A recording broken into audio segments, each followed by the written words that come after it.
So today I want to talk about yet another form of being in Portuguese. And this one has more to do with the idea of existence. So while yes, it does mean to be, it can also have, in some ways, a meaning of to have. Think of it more as to exist, like like something has existed for a certain duration of time. So this verb is not. It's like any other verb in Portuguese. It's straightforward in that once you understand it, it's straightforward. But in terms of coming to understand it, I would suggest just taking it in bits and pieces. There are definitely other conjugations for the verb haver. Um, just like any other verb, subjunctives, conditionals, gerunds. But these are the most common ways in which you will see it. And I guess the comforting thing about it is that you'll see it mostly as this word ha with the open a on the opening sound on the a. And again, the h is not usually pronounced at the beginning of a word. So again, just ignore that it's there. It's a silent h, and the verb in its infinitive form is pronounced haver. Okay, so we use this verb to talk about something that happened some time ago. That's the majority of times that you've seen it. There have been a couple of slides. Let me just see where that last one, right here. Deixe muitas coisas porque há tudo que é necessário. Here it's being used in a to have sense. But here we're going to talk about things that happened some time ago. So look at the two examples that we have on the screen here. We have há anos que eu moro aqui. So here it's being, the more literal translation is, it's been years.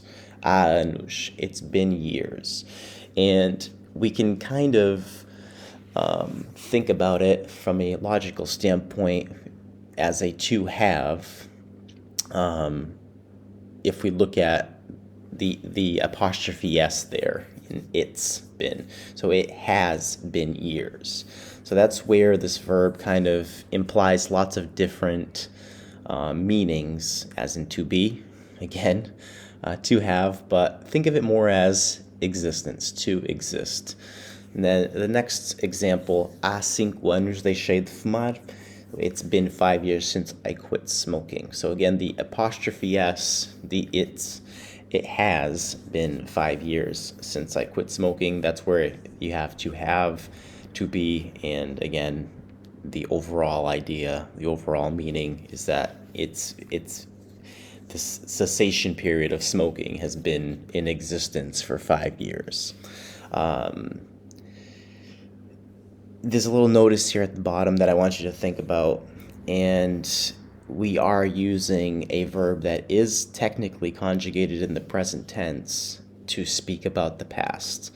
And then again, that's because of that elapsing of time, that X number of years, X number of anos since Y is happening, okay? There is no past conjugation needed to convey this idea. The other way that I want you to think about this verb is to talk about what exists right now. So, and this is where we can go back to this slide here. Há tudo que é necessário. It's this idea that you can leave a lot of these things behind. Just using this example again, you can leave a lot of things behind from your homeland if you're moving to Portugal. Porque há tudo que é necessário. There is everything that is necessary. That's where this point comes into play, talking about what exists right now. So you'll often hear people say, for example, não há. Like if you ask something like, are there any appointments available today? Não há. Não há apontamentos, não há consultas. Não há. Or instead of não tem.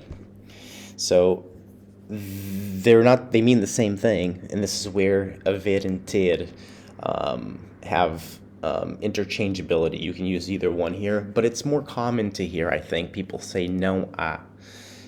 Are there any tables at this restaurant? Não há. Oh, sim, há. Há mesa para dois, há mesa para quatro.